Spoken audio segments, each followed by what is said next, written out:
नमस्कार दोस्तों, आप लोग का स्वागत है टेक्निकल गुरु इंजीनियर्स क्लासेस में।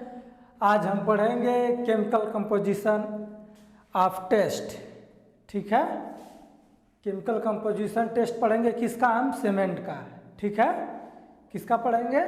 सीमेंट का, क्योंकि सीमेंट का सारा टेस्ट हम लोग करते पीछे से चले आ रहे हैं। ठीक है, तो ये हमारा क्या 9th नंबर का हमारा टेस्ट है, केमिकल कंपोजिशन ऑफ टेस्ट। इसको आप कह सकते हैं chemical composition test of cement. ठीक है, क्योंकि ये सीमेंट का ही टेस्ट है। ठीक है, तो आप पहले मतलब हर टेस्ट में लिखे ही आप सीमेंट केमिकल जो भी टेस्ट कराए हैं इसके पीछे सब में लिखे हैं सीमेंट का। तो सीमेंट का ही चला आ रहा है, जो कि सीरियल, तो इस वजह से इसमें नहीं लिखे हैं। ठीक है, सीमेंट का ही है, आप लोग को पता ही है।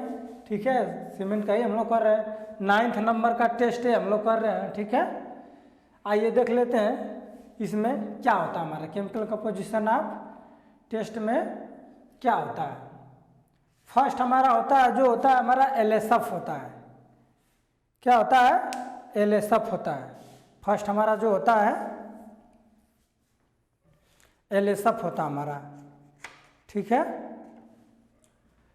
फर्स्ट होता है हमारा एलएसएफ। आइए देख लेते हैं एलएसएफ क्या होता है।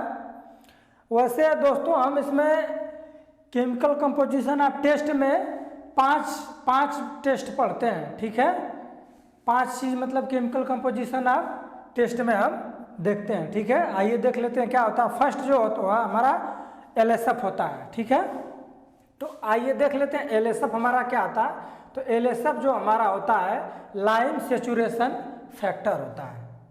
क्या होता है एलएसएफ? एलएसएफ हमारा होता है लाइम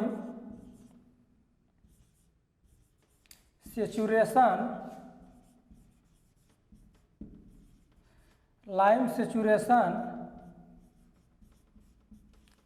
फैक्टर। क्या होता है हमारा? Lime saturation factor. इसी को हम क्या कहते हैं? एलएसएफ बोलते हैं। ठीक है, लाइम सेचुरेशन फैक्टर ये हमारा होता है। इसको शॉर्ट फॉर्म में हम क्या कहते हैं? एलएसएफ कहते हैं, जो कि यहाँ पे लिखे हैं हम। ठीक है, ये फार्मूला होता है एलएसएफ का। ठीक है, तो इसमें हमारा कंपोजिशन होता है। तो किसका किसका कंपोजिशन होता है इसमें हमारा? ठीक है, क्योंकि सीधा सीधा इसमें दिख रहा है केमिकल कंपोजिशन ऑफ सीमेंट। ठीक है, chemical composition of cement test. ठीक है, तो इसको हिंदी में क्या कहते हैं? केमिकल कंपोजिशन को रासायनिक संगठन परीक्षण। दोनों मीडियम में, दोनों माध्यम में मैं लिख दिया हूँ ताकि समझ में आ जाएगा। आप जिसमें भी जानना चाहें जान सकते हैं। केमिकल कंपोजिशन टेस्ट कर सकते हैं, रासायनिक संगठन परीक्षण कर सकते हैं। किसका? सीमेंट का। ठीक है, क्लियर है? आइए आगे देखते हैं। आगे हम कंपोजिशन में देखिए क्या क्या इसमें कंपोजिशन होता है। जो हमारा फर्स्ट कंपोजिशन होता है, पहला जो होता है हमारा, पहला कंपोजिशन हमारा क्या होता है? पहला हमारा होता है लाइम का। ठीक है, पहला कंपोजिशन हो गया हमारा लाइम का। दूसरा कंपोजिशन इसमें किसका होगा? लाइम सेचुरेशन फैक्टर का। ठीक है, तो दूसरा हमारा हो गया सिलिका का। किसका हो गया? सिलिका का। ठीक है, इसके बाद हमारा थर्ड जो हो गया, थर्ड किसका हमारा हो गया? थर्ड हो गया हमारा एल्यूमिना का। ठीक है, किसका हो गया? एल्यूमिना का। नेक्स्ट हमारा क्या है? 4 जो हमारा है, 4 हमारा हो गया आयरन ऑक्साइड। Iron oxide. ठीक है, तो इतने हमारे लाइम हो गया हमारा, सिलिका हो गया, एल्यूमिना हो गया, आयरन ऑक्साइड हो गया। ठीक है, एलएसएफ में हम 4 चीज लेते हैं। ठीक है, कौन कौन? Lime, silica, alumina, iron oxide. ठीक है, इसी के अकॉर्डिंग क्या होता है हमारा? इसी के अकॉर्डिंग हमारा फार्मूला बनता है। ठीक है, ये सबका क्या होता है? सबका कंपोजिशन होता है। क्या होता है? सबका कंपोजिशन होता है। ठीक है, तो इसके रेशियो को ही क्या बोलते हैं हम? लाइम सेचुरेशन फैक्टर बोलते हैं। इसके रेशियो को, यानी lime, silica, alumina, iron oxide के रेशियो को, रेशियो यानी अनुपात को।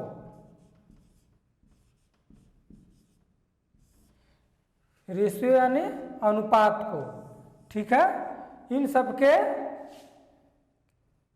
ठीक है, इन सभी का जो भी है, ये हो गया आयरन ऑक्साइड हो गया, एल्यूमिना हो गया हमारा, और सिलिका हो गया हमारा, ठीक है, और लाइम तो है ही हमारा, ठीक है।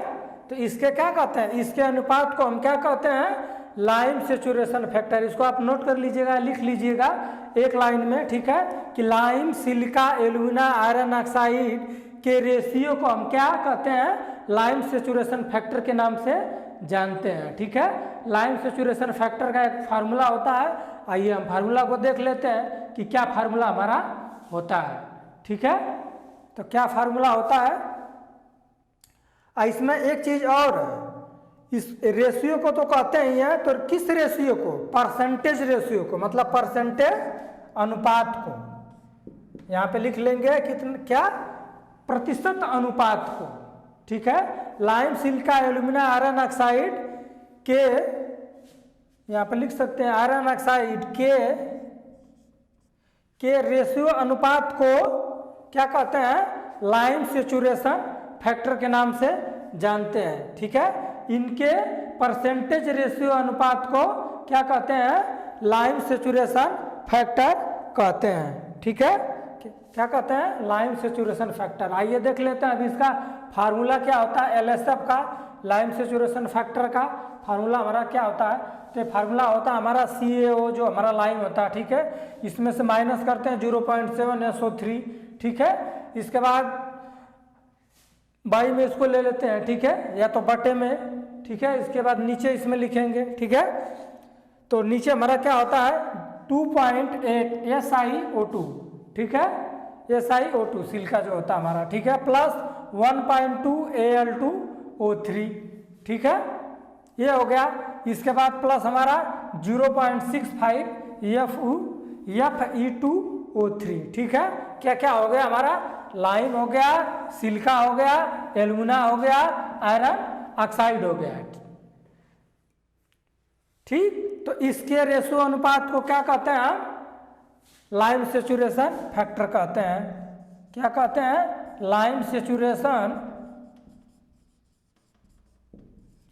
फैक्टर कहते हैं। क्या कहते हैं, लाइम सेचुरेशन फैक्टर कहते हैं इनके प्रतिशत अनुपात को। आगे देखते हैं, इसके बाद ये फार्मूला हो गया। फार्मूला देखिए इंपॉर्टेंट है, इस फार्मूले को जो मैं कि आप लोग याद कर लीजिएगा, ठीक है। ये इंपॉर्टेंट फार्मूला होता है, ठीक है। तो ये पूछ सकता है पेपर में, ठीक है। तो पेपर में पूछ लेगा, तो इसलिए इसको आप लोग याद कर लीजिएगा। आइए नेक्स्ट देखते हैं, इसको आप लोग कर लीजिए, इसके बाद नेक्स्ट देखते हैं।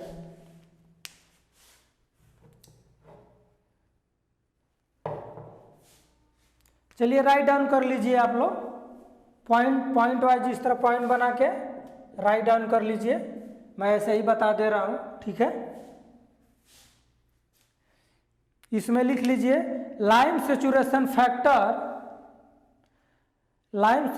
फैक्टर जो एलएसएफ हमारा, लाइम सेचुरेशन फैक्टर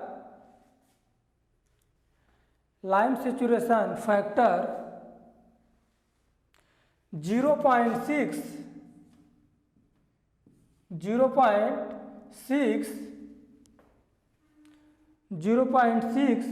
से कम और 0.6 से कम और 0.6 से कम और 1.02 से ज़्यादा नहीं होना चाहिए, ठीक है, से ज़्यादा नहीं होना चाहिए, से ज़्यादा नहीं होने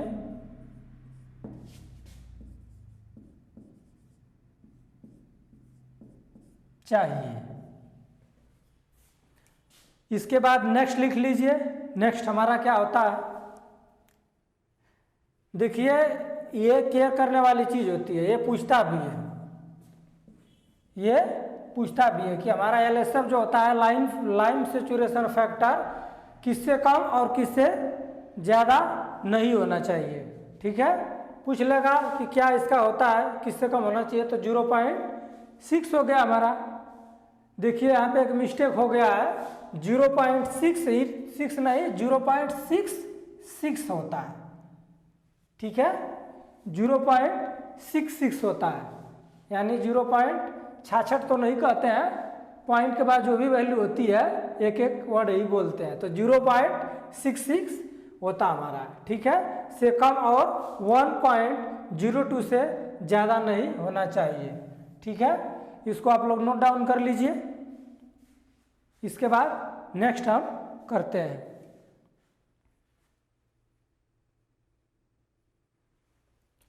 इसके बाद हम लोग नेक्स्ट करते हैं, इसको रफ कर दे रहे हैं। इसके बाद आगे हम करेंगे, इसका स्क्रीनशॉट लेना होगा तो आप लोग ले लीजिएगा। इतना समय में तो नोट भी आप लोग कर लिए होंगे। और कोई किसी तरह का डाउट हो तो तुरंत बताइए।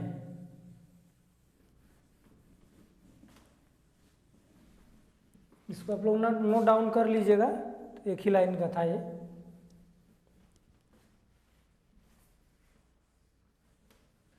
देखिए इसका आप लोग रिवीजन करते रहिएगा, ठीक है ना। रिवीजन नहीं करेंगे तो धीरे धीरे भूलने लगेंगे आप लोग। ठीक है, तो रिवीजन बहुत ज़रूरी है, मैं पहले भी बता चुका हूँ। जितना आप लोग पढ़ ले रहे हैं उसका नोट्स बना लीजिए। ठीक है, इसके बाद रिवीजन करते रहिए। नेक्स्ट हमारा अगला क्या है, केमिकल कंपोजिशन।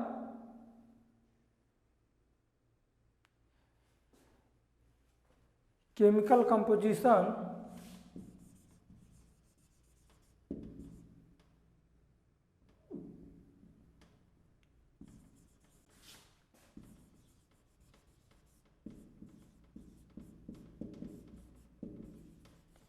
केमिकल कंपोजिशन किसका किसका कंपोजिशन, Al2O3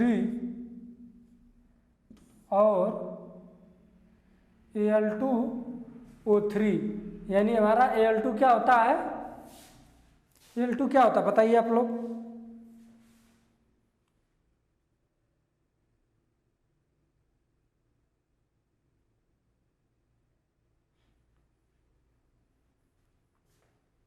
Al2 हमारा क्या होता है बताइए,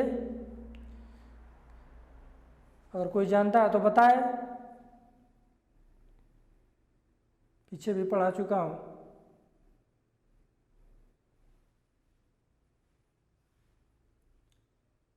एल्यूमिना होता है हमारा Al2, वो एल्यूमिना होता है। ठीक है, इसके और इसके और आयरन ऑक्साइड Fe2O3। ठीक है, इसका जो रेशियो होता है केमिकल कंपोजिशन किसका, इन दोनों का। ठीक है, Al2O3 और Fe2O3। ठीक है, किससे कम नहीं होना चाहिए, इन दोनों का कंपोजिशन, इन दोनों का कंपोजिशन 0 पॉइंट जो बताए हम 66 से कम नहीं होना चाहिए। ठीक है, इन दोनों का कंपोजिशन इससे कम हमारा नहीं होना चाहिए। ठीक है, 0.66 से कम नहीं होना चाहिए। ये चीज़ें आप लोग नोट करते जाइएगा, ये ऑब्जेक्टिव क्वेश्चन में पूछ लेता है। ठीक है, ऑब्जेक्टिव में पूछ लेगा इसको। ठीक है, तो नोट करते चलिएगा आप लोग। नोट करने के साथ साथ इसको अंडरलाइन या तो हाइलाइटर से हाईलाइट कर लीजिएगा। ठीक है, ताकि चीज़ें याद रहेंगी। ठीक है ना, हाइलाइटर मिलता है उससे हाईलाइट आप कर लेंगे इसको तो सही रहेगा याद करने में। ठीक है ना, अब नेक्स्ट चलते हैं सेकेंड। इसको आप लोग लिख लीजिए। केमिकल कंपोजिशन 0.66 से कम नहीं होना चाहिए, इसका भी और LSF का भी।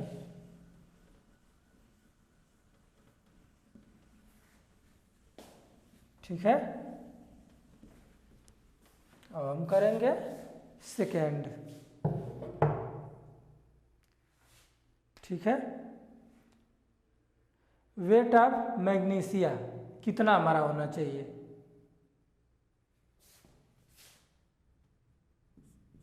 सेकेंड में लिख लीजिएगा आप लोग, ये सेकेंड में weight of magnesia, weight of magnesia कितना हमारा होना चाहिए? वेट ऑफ मैग्नीशिया, मैग्नीशिया का वेट कितना हमारा होना चाहिए? 5% से ज़्यादा नहीं होना चाहिए। कितना से? 5% से ज़्यादा नहीं होना चाहिए। हमारा वेट ऑफ मैग्नीशिया जो है 5% से ज़्यादा नहीं होना चाहिए। किसमें? केमिकल कंपोजिशन ऑफ सीमेंट में। ठीक है, केमिकल कंपोजिशन आप लिख सकते हैं सीमेंट। ठीक है, सीमेंट में वेट ऑफ मैग्नीशिया क्या? 5% से ज़्यादा हमारा नहीं होना चाहिए। ठीक है, याद कर लीजिएगा। और LSF हमारा, LSF भी याद कर लीजिएगा कि LSF हमारा 0.66 से कम नहीं होना चाहिए और 1.02 से ज़्यादा नहीं होना चाहिए। LSF हमारा क्या? लाइम सेचुरेशन फैक्टर, जो मैं आप लोग को बता ही दिया हूँ। ठीक है, इसके बाद हम लिखेंगे थर्ड, टोटल सल्फर कंटेंट हमारा कितना होना चाहिए? थर्ड क्या है? Total sulphur content, total sulphur content यानी कुल सल्फर की मात्रा, इसको हिंदी में लिख सकते हैं। वेट ऑफ मैग्नीशिया मतलब मैग्नीशिया का भार, इसको हिंदी में लिखना चाहते हैं तो लिख लीजिए, मैं बता दे रहा हूँ। ऐसे मैग्नीशिया का भार, वेट ऑफ मैग्नीशिया इसको कहते हैं। ठीक है, मैग्नीशिया का भार या मैग्नीशिया का वजन। ठीक है, और टोटल सल्फर कंटेंट यानी कुल सल्फर का क्वांटिटी हमारी कितना होना चाहिए। ठीक है, टोटल सल्फर कंटेंट हमारा कितना होना चाहिए। ठीक है, समझ में आ रहा है ना? टोटल सल्फर कंटेंट हमारा कितना हो चाहिए, कुल सल्फर की मात्रा हमारी कितनी होनी चाहिए। ठीक है, तो हमारी मात्रा कितनी होनी चाहिए? टोटल सल्फर, कुल सल्फर की मात्रा लिख दें यहाँ पे, कुल सल्फर की मात्रा कंटेंट, कुल सल्फर की मात्रा, कुल सल्फर की मात्रा हमारी कितनी होनी चाहिए? 2.75% से ज़्यादा नहीं होना चाहिए। ठीक है, टोटल सल्फर कंटेंट हमारा 2.75 से ज़्यादा नहीं होना हमारा चाहिए। ठीक है, देखिए ये चीज़ इम्पॉर्टेंट है सब, ये नोट डाउन कर लीजिएगा आप लोग, ये चीज़ इम्पॉर्टेंट है सब। ये भी पूछ लेता है, वेट ऑफ मैग्नीशिया कितना होता है, केमिकल कंपोजिशन टेस्ट में टोटल सल्फर कंटेंट कितना होता है। ठीक है, तो ये पूछ लेता है, ये याद करने वाली चीज़ें होती है हमारी। ठीक है, अब हम करेंगे 4, इसको रफ कर दे रहे हैं, जो हिंदी वाला लिखे हैं आप लोग तो समझ ही गए हैं, लिख भी सकते हैं। और हम अगला 4 करते हैं। अगला हम चौथा नंबर करते हैं कि चौथा नंबर में हमारा क्या होता है। Loss of ignition, loss of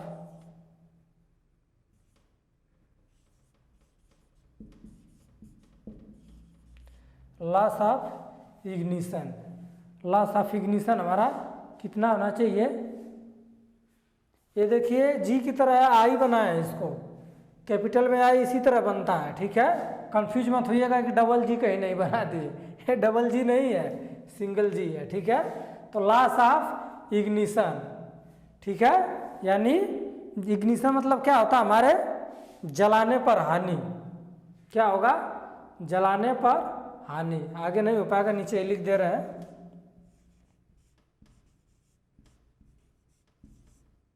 जलाने पर हानि कितना होना चाहिए, ठीक है। जलाने पर हमारा हानि कितना होना चाहिए, यानी लॉस ऑफ इग्निशन, ठीक है, कितना चाहिए, नॉट ग्रेटर देन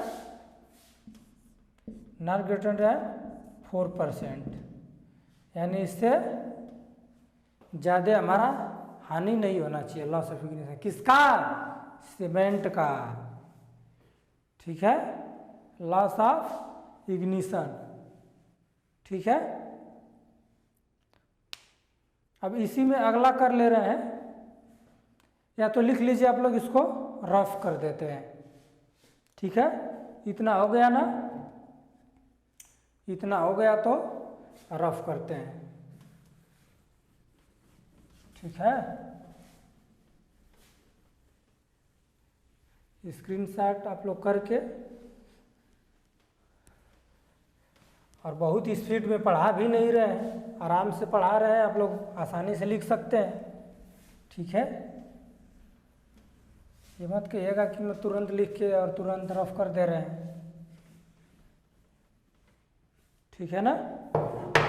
अब नेक्स्ट हमारा क्या आएगा, फिफ्थ। मैं बताया था ना केमिकल कंपोजिशन टेस्ट में हमारा कितने होते हैं, 5 होते हैं, ठीक है, 5 हमारे होते हैं। तो फिफ्थ लास्ट हम आइए करते हैं, insoluble reduce,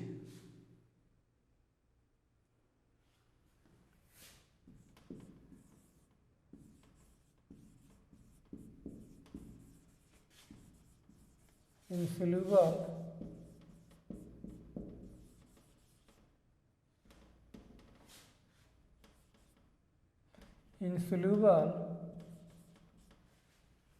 reduce,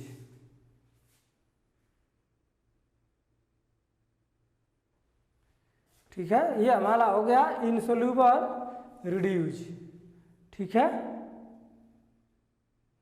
insoluble reduce हमारा हो गया।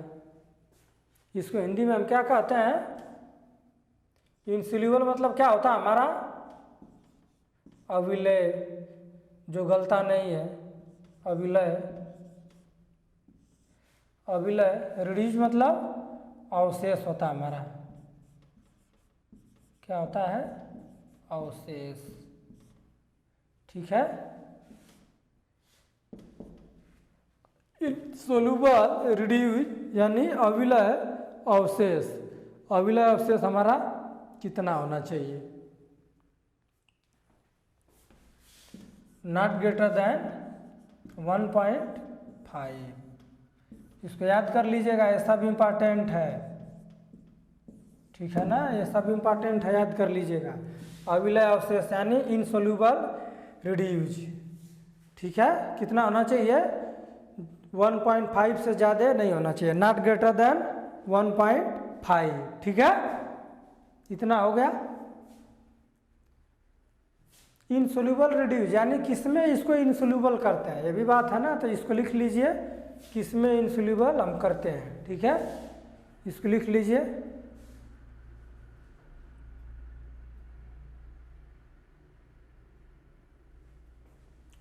इसको आप लिख लीजिए, इसको लिख लीजिए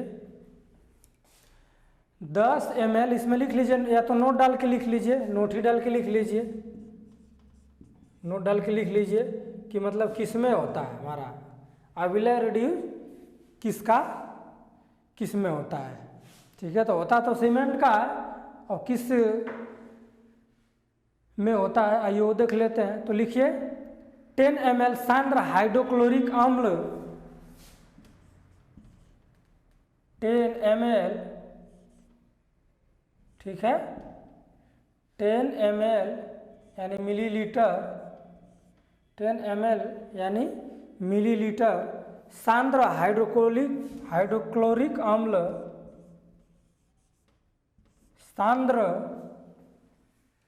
सांद्र हाइड्रोक्लोरिक अम्ल, ऊपर भी लिख सकते हैं इसको सांद्र को, सांद्र हाइड्रोक्लोरिक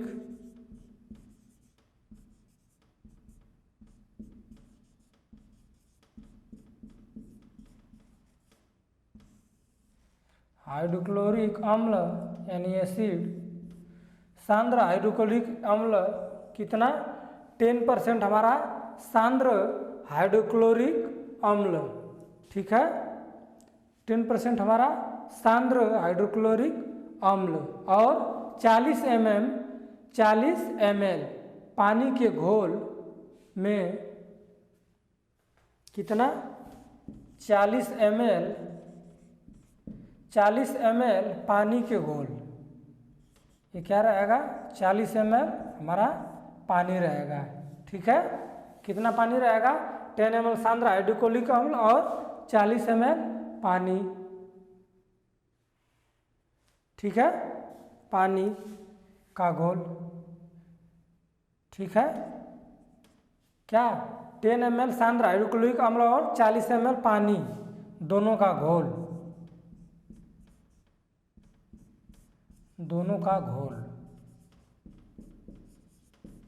ठीक है दोनों का घोल में 10 ग्राम सीमेंट घोलने पर कितना 10 ग्राम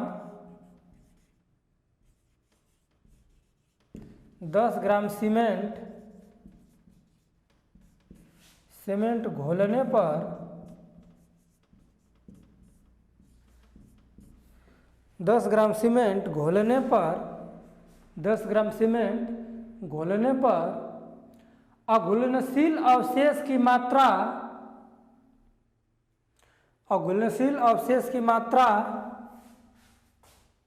अघुलनशील यानी इनसोल्यूबल रिड्यूस, अघुलनशील अवशेष की मात्रा नॉट ग्रेटर देन 1.5% से ज़्यादा नहीं होना चाहिए, ठीक है 1.5% से अधिक नहीं होना चाहिए, ठीक है से ज़्यादा अवशेष हमारा इनसोल्यूबल यानी जो गले नहीं, मतलब 10 ग्राम सीमेंट ले रहे हैं तो कितना 1.5 ग्राम अविलय यानी मतलब इतना नहीं घुलता, अविलय जो में कि अवशेष यानी इतना, अगर मान लीजिए कि हम 10 ml सांद्र हाइड्रोक्लोरिक अम्ल 40 ml पानी उसमें जो में उन दोनों घोल में जो में कि 10 ग्राम सीमेंट अगर हम डालते हैं, ठीक है तो डालते हैं तो हमारा अविलय अवशेष कितना बचना चाहिए 1.5 से ज़्यादा नहीं बचना चाहिए, ठीक है नॉट ग्रेटर देन 1.5 यानी 1.5 से ज़्यादा नहीं बचना चाहिए, ठीक है अवशेष हमारा जितना कम होगा उतना ही अच्छा होगा, ठीक है अवशेष हमारा जितना कम होगा, अवशेष हमारा जो रिड्यूज है जितना हमारा कम होगा उतना सीमेंट हमारा क्या होगा, सीमेंट गुड क्वालिटी का होगा, क्या होगा हमारा सीमेंट गुड क्वालिटी का होगा, रिड्यूज अवशेष जितना कम होगा, इसको लिख लीजिएगा आप लोग, यानी रिड्यूड अवशेष जितना कम होगा सीमेंट क्या होगा हमारा उतना ही गुड क्वालिटी का होगा, उतना गुड क्वालिटी का होगा, ठीक है हमारा सीमेंट क्या होगा उतना गुड क्वालिटी का, मतलब अच्छी श्रेणी का सीमेंट हमारा होगा, ठीक है जितना कम हमारा बचेगा अवशेष इनसोल्यूबल रिड्यूज उतना हमारा सीमेंट अच्छा होगा, ठीक है आशा है समझ में आ गया होगा बढ़िया से, अगर कोई डाउट हो तो आप कमेंट कर सकते हैं, ठीक है यानी मैं क्लास जब से ले रहे हैं क्योंकि मैं देखिए डाउट बचेगा ही कहाँ, मैं एक एक चीज़ जीरो से लेके एकदम पढ़ा दे रहा हूँ तो डाउट कहाँ बचेगा आपको, अन्य आगे इसके बावजूद भी अगर डाउट बच रहा तो कमेंट करिए, मैं बता ही रहा हूँ, ठीक है अभी तक तो कोई कमेंट नहीं आया है डाउट का कि सर समझ में नहीं आया है, ठीक है A to Z चीज़ क्योंकि मैं जीरो से लेके पढ़ा रहा हूँ, ठीक है तो इसमें हर चीज़ कवर हो जा रही है, ठीक है और बढ़िया से हिंदी और इंग्लिश दोनों माध्यम में बता भी रहा हूँ, ठीक है तो डाउट का कोई प्रश्न नहीं उठता है, ठीक है। अब इसके बावजूद भी अगर कोई डाउट बचता है तो मैं कह रहा हूँ कि आप कमेंट करिए, तुरंत उसका उत्तर दिया जाएगा। ठीक है, इतना हमारा हो गया। अब चलेंगे आगे हम। ठीक है, अब चलेंगे आगे, इतना आप लोग कर लीजिए। इसको रफ हम करते हैं।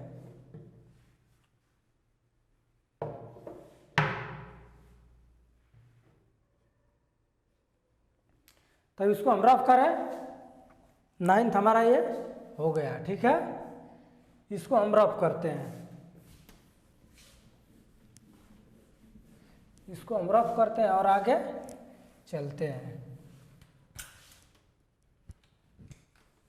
इसको हम रफ करते हैं और आगे चलते हैं। देखिए, रिवीजन करते रहिएगा आप लोग, नहीं भूल जाएंगे। ठीक है, वैकेंसी इस समय निकली है, DRDO में भी निकली है, कई सारे डिपार्टमेंट में भी निकली है भर्ती, और वैकेंसी आने वाली भी है। ठीक है, तो इसको आप लोग ध्यान से नोट्स बनाइए और पढ़िए। जो भी डाउट हो उसको आप कमेंट करके बताइए कि ये डाउट है। ठीक है, और थोड़ा सब्सक्राइब भी चैनल को करते रहिए आप लोग। ठीक है, सब्सक्राइब करिए, थोड़ा लाइक करिए, उससे थोड़ा एक मोटिवेशन मिलता है, एनर्जी मिलती है। ठीक है, और दुगनी एनर्जी से जो कि काम किया जाएगा, पढ़ाया जाएगा। ठीक है ना, तो थोड़ा सब्सक्राइब और लाइक शेयर आप लोग करते रहिए। ठीक है, अब पढ़ेंगे हम टाइप ऑफ सीमेंट। ठीक है, क्या पढ़ेंगे?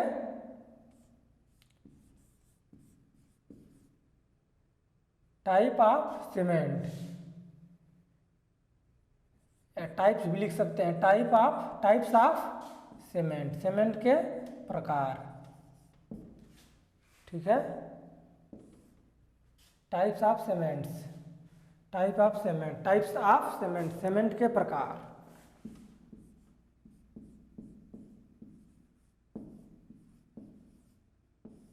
सीमेंट के प्रकार। ठीक है, टाइप्स ऑफ सीमेंट, सीमेंट के प्रकार। आइए देख लेते हैं सीमेंट कितने प्रकार का होता है। टेस्ट हम सीमेंट का कर लीजिए। देखिए, मैन्युफैक्चर में करा दिया। ठीक है, केमिकल कंपोजिशन ऑफ सीमेंट भी करा दिया, बोगस कंपाउंड भी करा दिया। ठीक है, इसके बाद सारा टेस्ट करा दिया। 9 में जो भी उसके अंदर भी मतलब टेस्ट आ रहे हैं वो भी मत करा दिया। ठीक है, 9 प्रकार का करा दिया। उसके अंदर जो छोटे छोटे थे उसमें सब थे जो मैं कि सब क्या मतलब उसके अंदर जो है सब टाइटल जो था उसके अंदर मतलब छोटा छोटा जो हेडिंग था जो मैं कि टेस्ट का सब टेस्ट उसके अंदर के थे वो भी मैं करा दिया। ठीक है, अब सब कुछ करा दिए हैं, आप लोग नोट्स बना के रिवीजन करते रहिएगा। अब नेक्स्ट अगला आप कर रहे हैं टाइप्स ऑफ सीमेंट, सीमेंट के प्रकार। ठीक है, अब ये सीमेंट में यही हमारा बच रहा है। ठीक है, क्या हो रहा है सीमेंट में हमारा यही बच रहा है। ठीक है, तो इसको हम करते हैं सीमेंट के प्रकार, टाइप्स ऑफ सीमेंट। तो पहला सीमेंट हमारा कौन सा आता है? हमारा पहला आता है OPC। कौन सा? OPC, यानी ordinary Portland cement, ordinary Portland cement. ठीक है, इसको हिंदी में कहते हैं साधारण पोर्टलैंड सीमेंट, साधारण पोर्टलैंड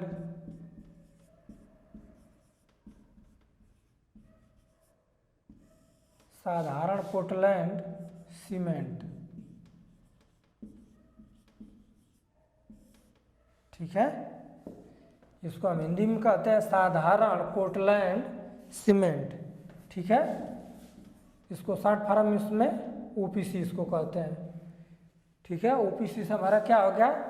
ऑर्डिनरी पोर्टलैंड सीमेंट, यानी हिंदी में इसको बोलते हैं साधारण पोर्टलैंड सीमेंट। ठीक है, डिस्कवरी ऑफ सीमेंट भी मैं बता दिया हूँ। ठीक है, जोसेफ स्पीडन ने 1824 ईस्वी में इंग्लैंड में किया था पोर्टलैंड नामक स्थान पे, जिससे इसका नाम क्या हुआ? ऑर्डिनरी पोर्टलैंड सीमेंट पड़ा। ठीक है, जो राजमिस्त्री था अंग्रेजी। ठीक है, तो हमारा ऑर्डिनरी पोर्टलैंड सीमेंट हो गया। इस सीमेंट के अंदर भी 3 कैटेगरी आती है। कितनी? 3 टाइप्स आता है। ओपीसी भी हमारा कितना होता है? 3 टाइप का होता है। कितना? 3 टाइप्स का। ओपीसी में भी हमारा 3 टाइप होता है। ठीक है, ओपीसी में भी हमारा 3 टाइप होता है। पहला क्या होता है? ओपीसी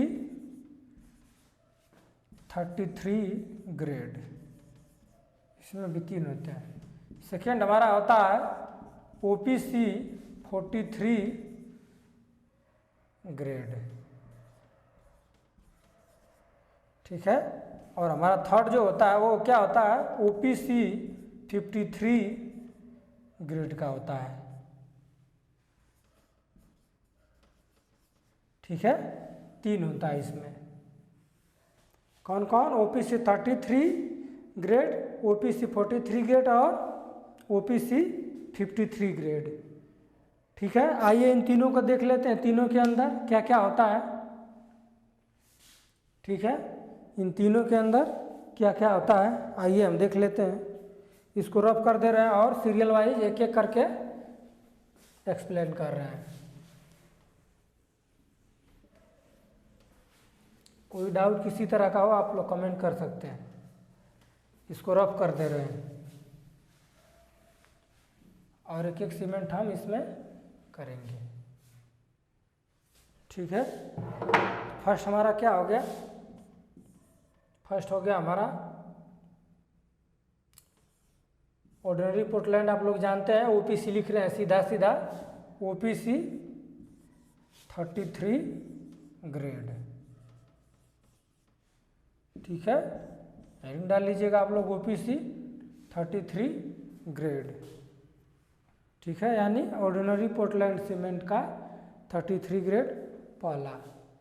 ठीक है, इसका आईएस कोड हम प्रेफर करते हैं 269/1989। कितना?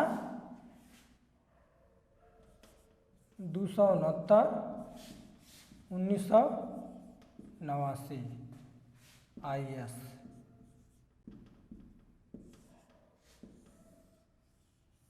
इसको अकॉर्डिंग इसको हम लेते हैं। इसका आईएस कोड क्या होता है?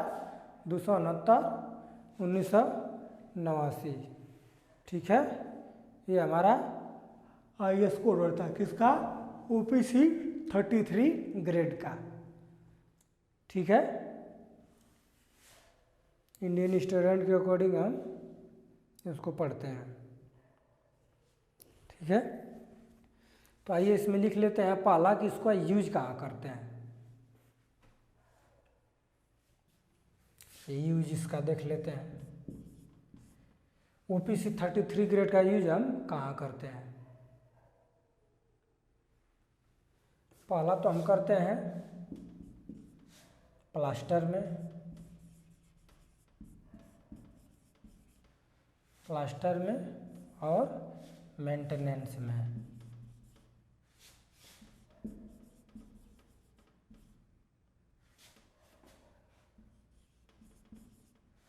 ठीक है,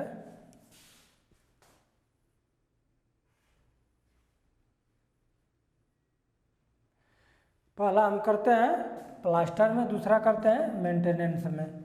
ठीक है, ओपीसी 33 ग्रेड का यूज हम 2 जगह करते हैं मोस्टली, मेंटेनेंस और प्लास्टर में। प्लास्टर करना होता है तो उसको उसमें जो में लेते हैं और मेंटेनेंस करना होता है तो लेते हैं। ठीक है, यूज हो गया हमारा। और इसका स्ट्रेंथ देख लेते हैं हम यूज के बाद। स्ट्रेंथ, ठीक है, इसका स्ट्रेंथ कितना होता है? इसका 28 दिन में स्ट्रेंथ जो हमारा होता है, कौन सा स्ट्रेंथ? कंप्रेसिव।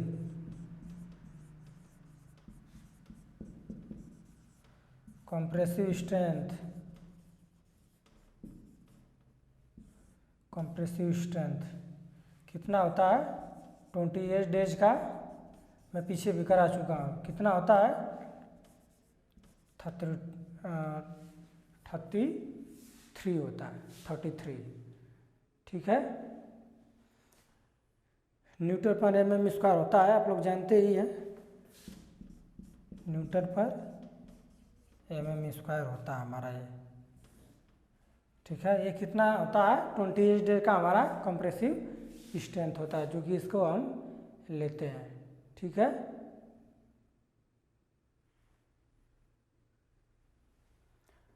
अब न्यूटन तो बार बार पढ़ते हैं, मगर जानते हैं कि न्यूटन क्या होता है। न्यूटन हमारा क्या होता है, 1 न्यूटन में हमारा कितना होता है आप लोग जानते हैं। इसको भी मैं बता दे रहा हूँ, छोटी सी चीज़ है मगर बता देंगे, याद रहेगा आप लोग को। ठीक है, तो ये होता है केजी मीटर पर सेकेंड स्क्वायर होता है हमारा। क्या होता है, केजी मीटर पर सेकेंड स्क्वायर होता है। 1 न्यूटन में कितना होता है, ये भी याद करने वाली चीज़ होती है, केजी मीटर। ठीक है, यानी 1 केजी 1 मीटर पर सेकेंड स्क्वायर, 1 सेकेंड स्क्वायर। ठीक है, इतना होता है हमारा 1 न्यूटन में। ठीक है, तो इसका कितना हो गया स्ट्रेंथ, 33 न्यूटन पर mm स्क्वायर होता है। ठीक है ना, कितना होता है 33 न्यूटन पर mm स्क्वायर होता है हमारा OPC 33 ग्रेड का। ठीक है ना, इसको रफ कर दे रहे हैं, अब सेकेंड वाला कहते हैं, इसको रफ कर दे रहे हैं OPC 33 ग्रेड को, और सेकेंड हम कर लेते हैं। ये कोड देखिए इंपॉर्टेंट है, इसका कोड आप लोग याद रखिएगा, कोड आप लोग याद रखिएगा। यूज इसको किस में करते हैं, प्लास्टर में करते हैं, मेंटेनेंस में करते हैं। कंप्रेसिव स्ट्रेंथ इसकी कितनी होती है 28 गेज की 33 न्यूटन mm स्क्वायर होता है। ठीक है, और 1 न्यूटन में कितना होता है केजी मीटर पर सेकेंड स्क्वायर होता है हमारा। ठीक है, आइए दूसरा देख लेते हैं OPC 43 ग्रेड। दूसरा हमारा क्या है OPC यानी ordinary Portland cement 43 grade, 43 grade. ठीक है, OPC 43 ग्रेड यानी OPC 43 ग्रेड। ठीक है, इसका IS कोड क्या होता है ये देख लेते हैं, 8112/1989, 8112/1989। इसका हमारा क्या होता है IS कोड होता है हमारा इसका। ठीक है, OPC 43 ग्रेड को IS कोड लेते हैं 8112/1989। ये इम्पॉर्टेंट है, पूछ लेता है, आप लोग को मैं बहुत बार बता चुका हूँ। IS 8112/1989। देखिए पेपर को कॉम्प्लिकेटेड करने के लिए IS कोड इस समय जनरली डाल दे रहा है। ठीक है ना, तो इसलिए आप लोग हर चीज़ में हर चीज़ कवर करवा दे रहा हूँ। ठीक है, A to Z जितना भी चीज़ें हैं हर चीज़ कवर करवा दे रहा हूँ, ताकि कोई क्वेश्चन कहीं से आ जाए, क्वेश्चन कहीं से आ जाए आप लोग को करके आना है। ठीक है, बिल्डिंग मटेरियल से क्वेश्चन कहीं से आ जाए, सीमेंट के अंदर से कहीं से आ जाए, तो क्वेश्चन छोड़ना ना, एक भी क्वेश्चन छूटे ना। ठीक है, हर एक चीज़ मैं कवर कर रहा हूँ इसीलिए। ठीक है, आप लोग के परीक्षा को ध्यान में रखते हुए, ठीक है, परीक्षा को ध्यान में रखते हुए हर चीज़ कवर करवाया जा रहा, ताकि आप लोग जल्दी से नौकरी लाए। ठीक है, हमको भी बहुत खुशी होगी। ठीक है,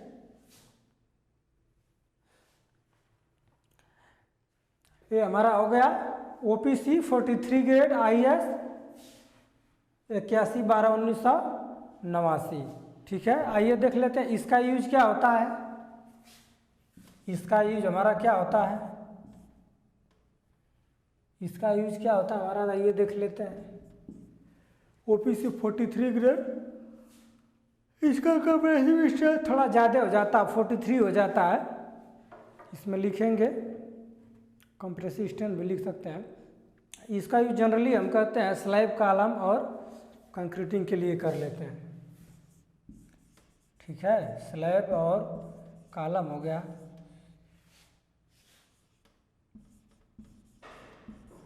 स्लैब कॉलम और कंक्रीटिंग के लिए।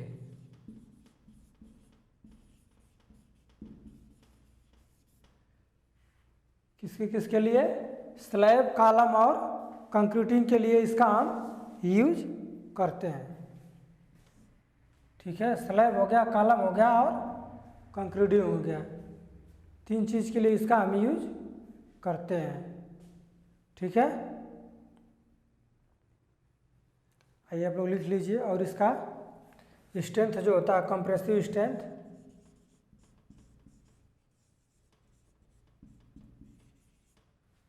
इसका जो कंप्रेसिव स्ट्रेंथ होता है कितना होता है हमारा? 43। कंप्रेसिव स्ट्रेंथ होता है इसका 43 न्यूटन पर mm स्क्वायर। देखिए इसी के स्ट्रेंथ के अकॉर्डिंग ये क्या हुआ हमारा? ग्रेड का डिवाइडेशन किया गया है, निर्माण किया गया है। ठीक है, इसका 43 न्यूटन पर mm स्क्वायर होता है। ठीक है, इसको आप लोग लिख लीजिए।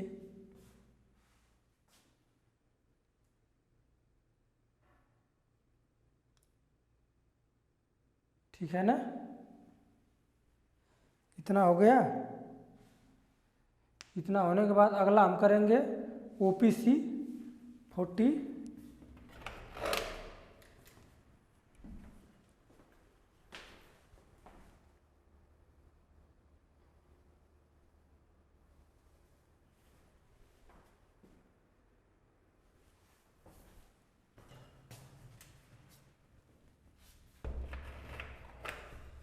अब हम अगला करेंगे OPC 53 ग्रेड।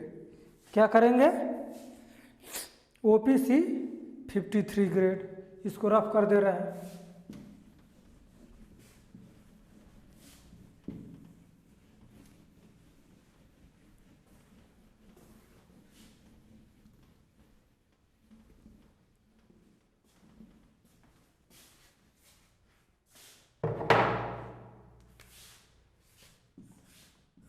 OPC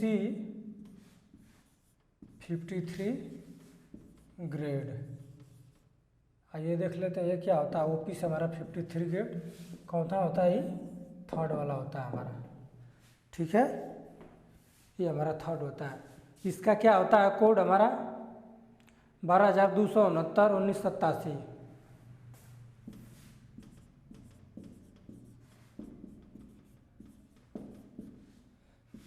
इसका हमारा IS कोड ये होता है।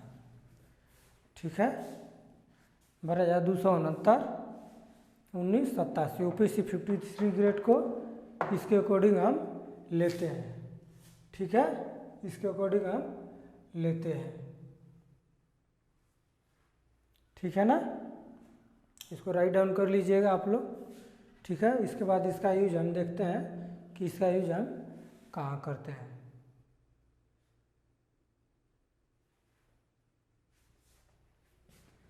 इसका यूज हम लोग कहाँ करते हैं ये देख लेते हैं। इसको ऊपर लिख लीजिए आप, इसके बाद लिखते हैं इसमें। इसका यूज कहाँ करते हैं हम? मल्टी स्टोरी बिल्डिंग बनाने के लिए, मल्टी स्टोरी बिल्डिंग के लिए।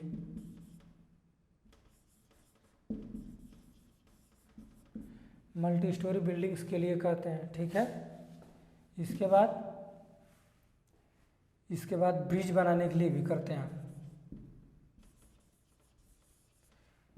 इसके बाद ब्रिज बनाने के लिए करते हैं। ब्रिज के बाद क्या? वाटर टैंक बनाने के लिए करते हैं।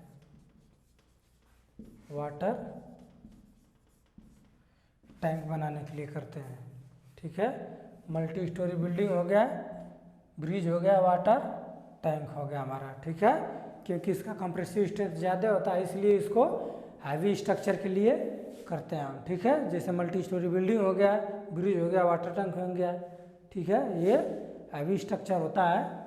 ठीक है, मल्टी स्टोरी बिल्डिंग किसको कहते हैं? जिसमें ज़्यादा स्टोरी होती है, यानी जिसमें ज़्यादा फ्लोर होता है, ठीक है, उसको क्या कहते हैं, मल्टी स्टोरी बिल्डिंग, ठीक है, जिसमें ज़्यादा फ्लोर होता है उसको मल्टी स्टोरी के नाम से हम जानते हैं, ठीक है। और यूज तो हो गया, और देख लेते हैं हम इसका कंप्रेसिव स्ट्रेंथ क्या होता है। मैं बता ही दिया उसका कंप्रेसिव स्ट्रेंथ, इसी के अकॉर्डिंग जो है कि हम करते हैं, ठीक है, मगर लिख लीजिएगा, पूछ लेता कभी कभी ये भी, इसका कंप्रेसिव स्ट्रेंथ क्या होता है। इसका कंप्रेसिव स्ट्रेंथ होता है 53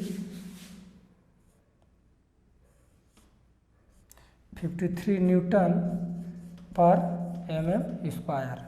क्या होता है, 53 न्यूटन पर mm स्क्वायर इसका कंप्रेसिव स्ट्रेंथ टेस्ट होता है, ठीक है। देखिए छोटी से छोटी बड़ी से बड़ी चीज़ें करा दे रहे हैं ताकि कहीं से भी चीज़ें आए तो आप लोग कवर कर लें, ठीक है।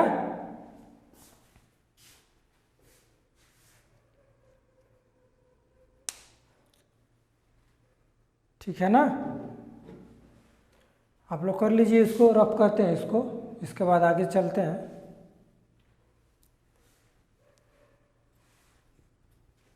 ठीक है, हो गया, रफ करते हैं इसको।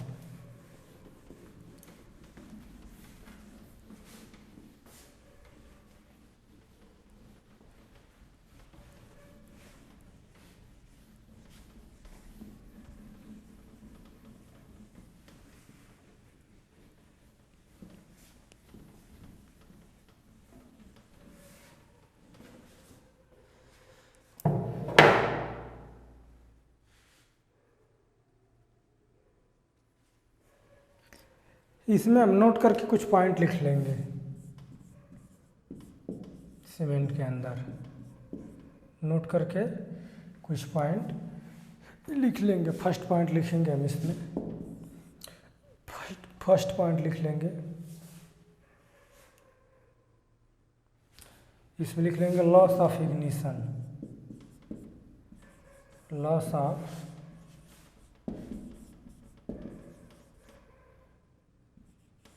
इग्निशन, IGI इग्निशन होता है, ठीक है, loss of ignition.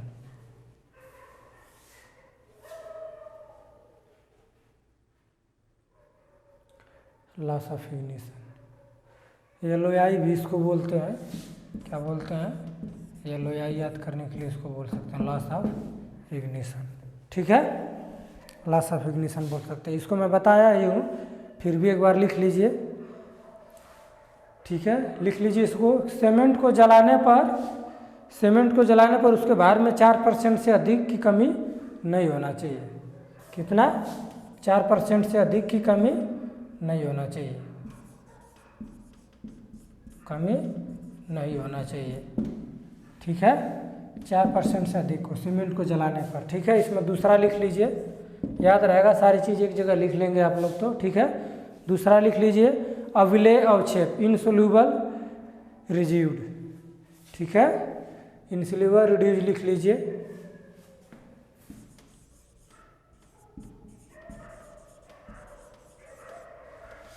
Insoluble रिजिड्यूड, insoluble रिजिड्यूड, ठीक है, अविलेय अवक्षेप कितना होना चाहिए, ठीक है। तो इसमें लिख लीजिए सीमेंट को तनु हाइड्रोक्लोरिक अम्ल में घोलने पर अविलेय अवक्षेप 1.5% से अधिक नहीं बचना चाहिए, ठीक है, कितना से अधिक, 1.5 mm से अधिक ना हो, ठीक है, इनसोल्यूबल रिजिड्यूड, ठीक है, 1.5 mm से अधिक ना हो। इसमें तीसरा लिख लीजिए LSF, lime saturation factor, LSF लिख लीजिए, लाइम सेचुरेशन फैक्टर, ठीक है। LSF का मान 0.6 mm से कम और 1.02 के बीच में होना चाहिए, किससे, 0.6 से लेकर 1.02 के बीच में होना चाहिए, ठीक है, यानी इससे 0.66 से कम नहीं होना चाहिए और 1.02 से ज़्यादा नहीं होना चाहिए। ठीक है, इनके बीच में होना चाहिए। ठीक है ना, इनके बीच में हमारा होना चाहिए।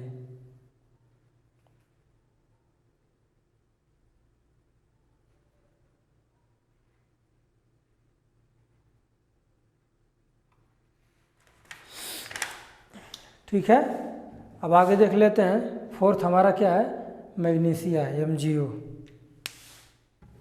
फोर्थ हमारा जो है मैग्नीशिया देख लेते हैं MgO।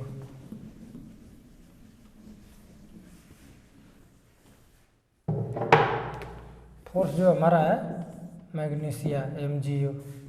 ठीक है,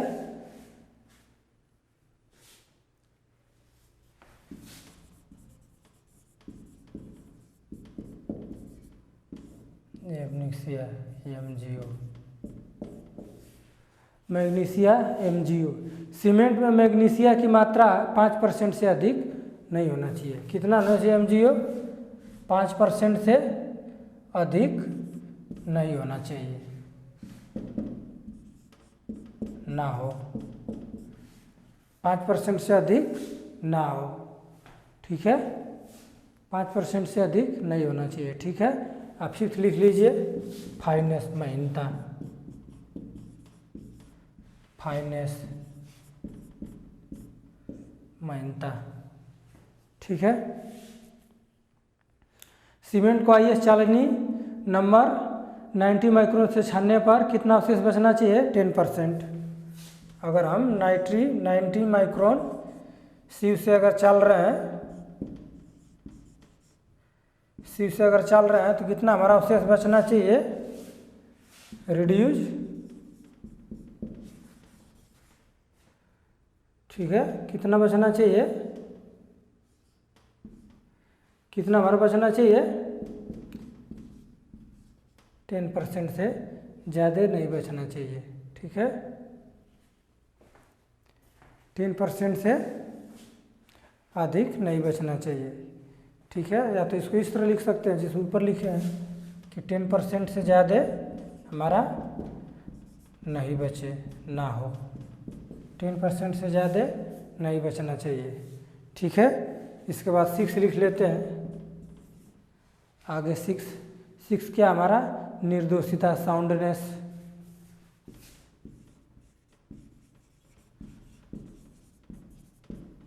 साउंडनेस, निर्दोषिता।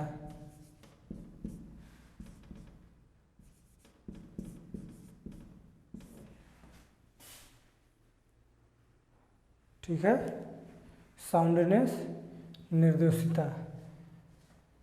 साउंडनेस, निर्दोषिता।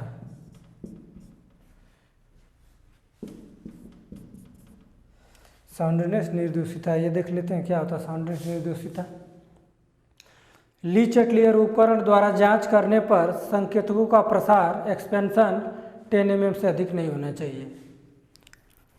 कितना से अधिक नहीं होना चाहिए? 10 mm से अधिक नहीं होना चाहिए साउंडनेस।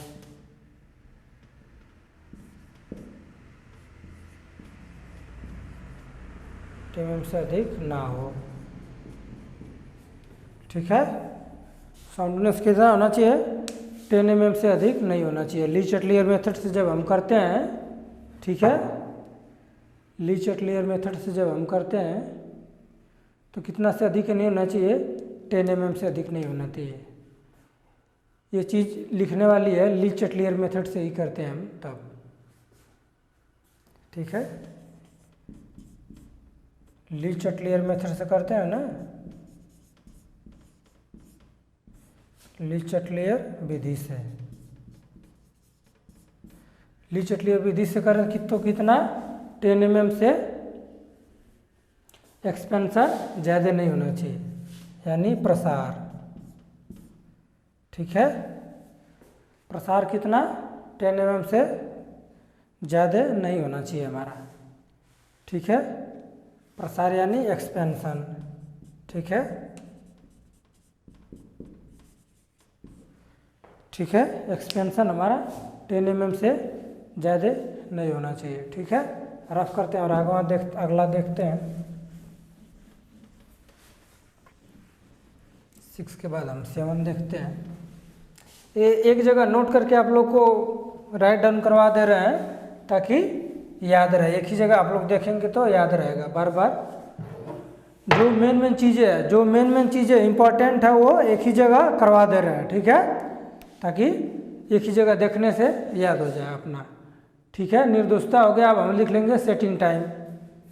ठीक है, 7वां जो हमारा हो गया, 7वां जो हमारा हो गया सेटिंग टाइम।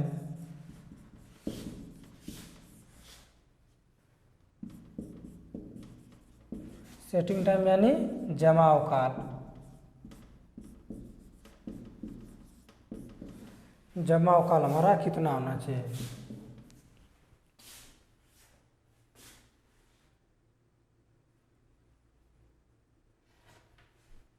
हमारा जमाव काल कितना होना चाहिए? ठीक है,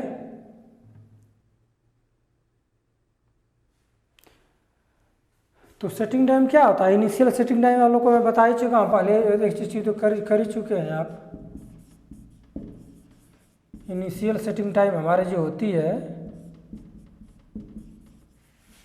कितना होना चाहिए? इनिशियल सेटिंग टाइम ओपीसी का, इनिशियल सेटिंग टाइम 30 मिनट होना चाहिए। ठीक है, और फाइनल सेटिंग टाइम कितना? 10 आवर होना चाहिए। ठीक है, 10 आवर होना चाहिए हमारा सेटिंग टाइम में। ठीक है, अब हम देख लेंगे 8वां हमारा क्या होता है। ठीक है, तो 8वां होता है टेंसाइल स्ट्रेंथ। कंप्रेसिव स्ट्रेंथ तो देख लिए, इसके बाद देखेंगे टेंसाइल स्ट्रेंथ। पहले देख लेते हैं टेंसाइल स्ट्रेंथ।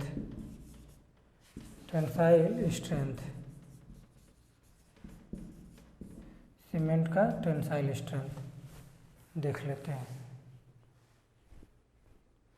ठीक है, सीमेंट का टेंसाइल स्ट्रेंथ देख लेते हैं। ब्रिकेट परीक्षण में बताया हूँ कैसे मतलब करते हैं। ब्रिकेट का डायग्राम क्या होता है। ठीक है, तो ब्रिकेट परीक्षण द्वारा 3 दिन बाद कितना हमारा होना चाहिए? ओपीसी का, ये भी ओपीसी का ही लिखेंगे। ठीक है, ओपीसी का। ठीक है, ओपीसी का हमारा होता है, ओपीसी का 2 न्यूटन पर mm स्क्वायर होता है हमारा। कितना होता है? 2 न्यूटन पर mm स्क्वायर होता है। ठीक है, 2 न्यूटन पर mm स्क्वायर होता है। ठीक है, यानी इसको अगर दूसरे फार्म में लिखना चाहे तो कितना होगा हमारा? दूसरे फार्म में लिखना चाहे तो कितना होगा? 20 kg पर सेमी स्क्वायर। कितना? 20 kg पर सेमी स्क्वायर, जो मैं बता रहा था। ठीक है, 20 kg पर सेमी स्क्वायर हमारा होता है। ठीक है, और 7 दिन बाद कितना होता है? 2.5 न्यूटन पर mm स्क्वायर होता है। रफ करते हैं और ऊपर इसको हम करते हैं। आप लोग इतना पहले लिख लीजिए, पहले इतना आप लोग लिख लीजिए, इसके बाद आगे हम करते हैं। ठीक है, ये सारा जो टेस्ट है, टेस्ट का जो इम्पोर्टेंट टेस्ट है जो पूछ सकता है पेपर में, उन टेस्टों को एक जगह जो कि राइट डाउन करवा दे रहे हैं ताकि आप लोग को दिक्कत ना हो। ठीक है, ताकि आप लोग को दिक्कत ना हो, एक जगह से आप लोग आसानी से याद कर लेंगे। ठीक है, इसलिए इसको एक ही जगह सब करवा दे रहे हैं। ठीक है, ज़्यादातर ये क्या होता है हमारा ओपीसी के अंदर ही आता है, तो इसलिए ओपीसी का 3 ग्रेड करवा लिए हैं, इसके बाद जस्ट करवा रहे हैं। ठीक है, क्योंकि ओपीसी के अंदर ही होता है ये, ठीक है, ओपीसी के अंदर ही होता है हमारा। इसको रफ कर लेते हैं और आगे कर चलते हैं।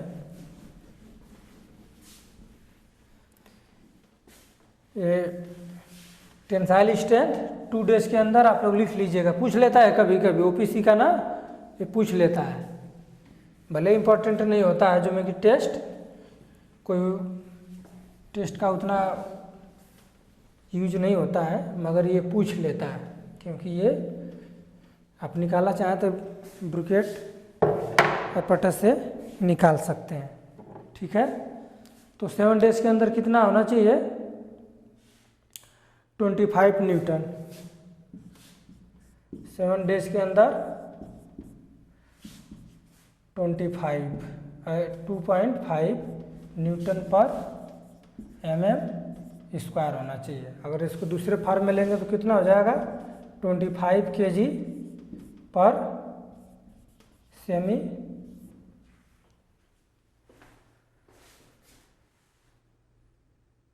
स्क्वायर हो जाएगा हमारा, ठीक है।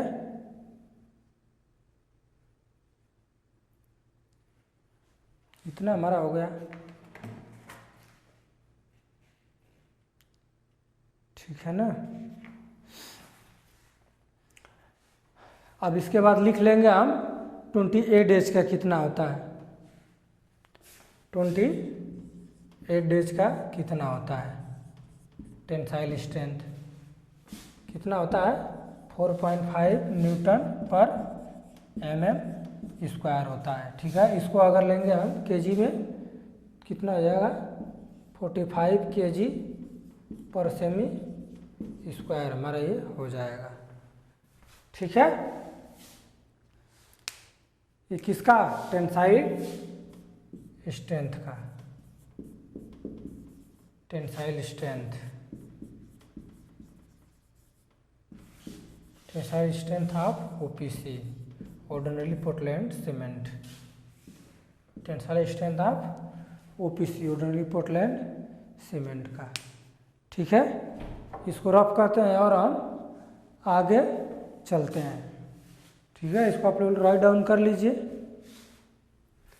इसके बाद हम आगे चलते हैं। ये हमारा टेंसाइल स्ट्रेंथ हो गया, तब क्या करेंगे, कंप्रेसिव स्ट्रेंथ भी देख लेते हैं, ठीक है। टेंसाइल स्ट्रेंथ हो गया तो हम कंप्रेसिव स्ट्रेंथ भी देख लेंगे। इसको लिख लेंगे कंप्रेसिव स्ट्रेंथ।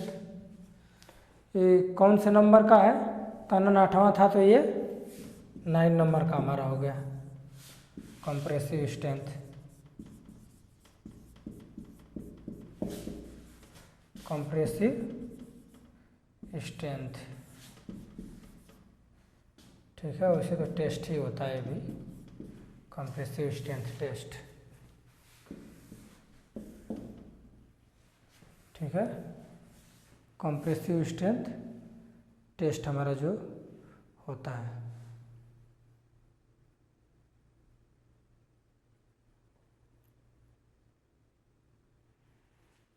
ठीक है ना, कंप्रेसिव स्ट्रेंथ टेस्ट।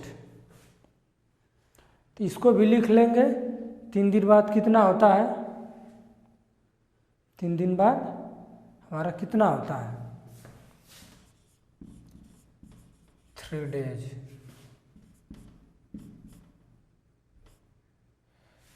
3 दिन बाद हमारा कितना होता है देख लेंगे। तो 3 दिन बाद होता है हमारा 16 न्यूटन पर mm²। इसको अगर केजी में लिखेंगे तो कितना हो जाएगा, केजी सेमी में तो हो जाएगा हमारा 160 kg पर सेमी², ठीक है। हमारा इतना हो जाएगा, ठीक है ना। और 7 दिन का देख लेंगे तो कितना हो जाएगा, 7 डेज का हमारा कितना हो जाएगा, 7 डेज का 22 न्यूटन पर mm², ठीक है। इसको अगर लेंगे केजी में तो कितना हो जाएगा, 220 kg 220 kg पर सेमी², ठीक है। 7 डेज का हो जाएगा। कितने का? 7 डेज का, ठीक है। और 28 डेज का लिख लेंगे तो कितना हो जाएगा? 28 डेज का हम लेंगे तो कितना हो जाएगा? हमारा हो जाएगा 33 न्यूटन पर mm स्क्वायर। इसमें हो जाएगा केजी वाले में 330 हो जाएगा, केजी पर सेमी स्क्वायर हो जाएगा हमारा, ठीक है। इतना हमारा हो जाएगा 330 केजी पर सेमी स्क्वायर। सारा टेस्ट को क्या जो इम्पॉर्टेंट है सारा वैल्यू वगैरह एक जगह लिख दिए हैं जो पूछता है, ठीक है। ये भी पूछ लेता है 3 डेज 7 डेज का पूछ लेता है कभी कभी, ओपीसी का है, ठीक है। किसका है? ओपीसी का है। ओपीसी 33 ग्रेड का है जो मैं किए तो 3 डेज के अंदर 16 न्यूटन पर mm स्क्वायर होता है, 7 डेज में 22 न्यूटन पर mm स्क्वायर होता है, 28 डेज में 33 न्यूटन पर mm स्क्वायर होता है। कंफ्यूज करने के लिए भी आपको दे सकता है, इसको अगर ना देखे, इस यूनिट को ना देखे ये दे सकता है 160 केजी पर सेमी स्क्वायर किसका होता है, 220 केजी पर सेमी स्क्वायर किसका होता है, 330 केजी पर सेमी स्क्वायर कितना होता है। तो आपको क्या कंफ्यूज नहीं होना है, करना है, ठीक है। इसलिए इसको इस फॉर्म में भी लिखवा दिए, कभी कभी ऐसे भी पूछ लेता है, ठीक है। तो इसलिए इसमें भी लिखवा दिए, ठीक है। इतना हो गया हमारा।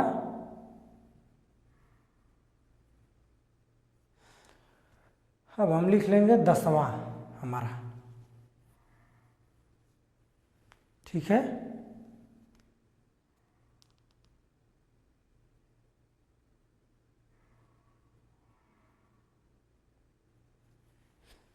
दसवां लिख लेंगे हम,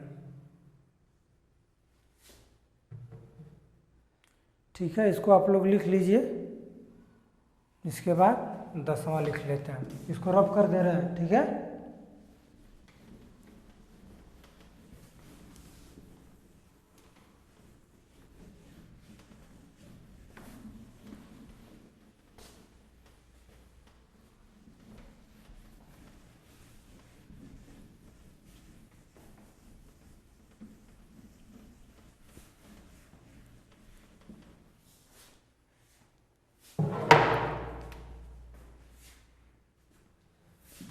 हम लिख लेते हैं 10वां,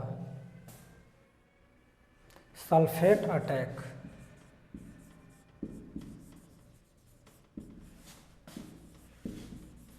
ATT सल्फेट अटैक, ठीक है। 10वां क्या हो गया हमारा? सल्फेट अटैक, ठीक है। सल्फेट अटैक हमारा ये 10th वाला हो गया हमारा, ठीक है। इसको हेडिंग डाल लीजिए, लिख लीजिए सल्फेट अटैक में लिख लीजिए कि इस सीमेंट का उपयोग वहाँ करते हैं, किसका? ओपीसी का ही, ओपीसी की ही बात हो रही है। इस सीमेंट का उपयोग वहाँ करते हैं जहाँ सल्फेट अटैक का कोई खतरा नहीं होता है, सल्फेट अटैक का खतरा नहीं होता है, खतरा ना हो, ठीक है। सल्फेट अटैक का खतरा ना हो वहाँ पे इस सीमेंट का यूज करते हैं। इस सीमेंट का उपयोग वहाँ करते हैं जहाँ सल्फेट अटैक का कोई खतरा नहीं होता है। जनरल कंस्ट्रक्शन वर्क के लिए किया जाता है, किसके लिए? जनरल कंस्ट्रक्शन वर्क के लिए, ठीक है। सामान्य निर्माण कार्य के लिए किया जाता है।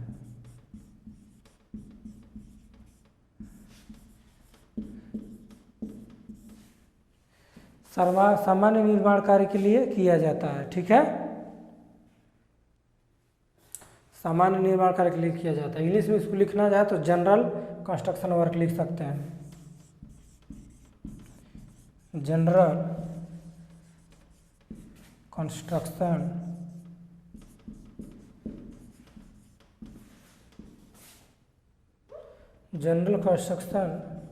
वर्क के लिए करते हैं। इसके लिए जनरल कंस्ट्रक्शन वर्क के लिए करते हैं ओपीसी का हम इस्तेमाल, ठीक है।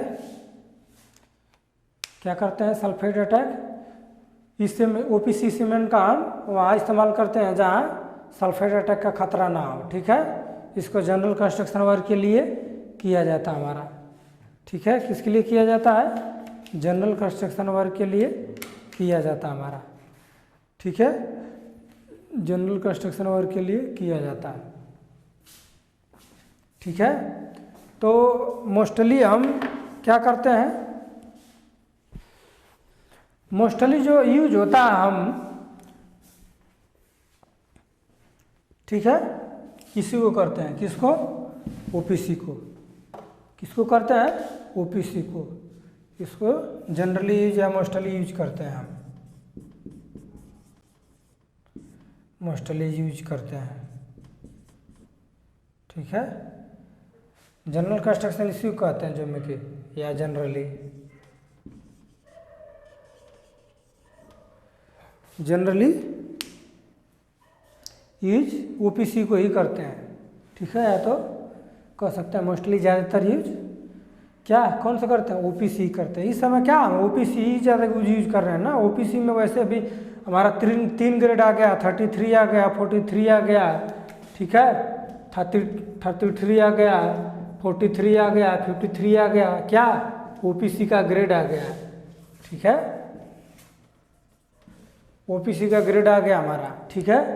तो इसलिए हम इसको इस्तेमाल करते हैं, ठीक है ना, इसको इस्तेमाल हम करते हैं, ठीक है। आज के लिए बस इतना ही, अब नेक्स्ट सीमेंट का टाइप्स कल करेंगे, ठीक है। आप सभी लोगों का धन्यवाद।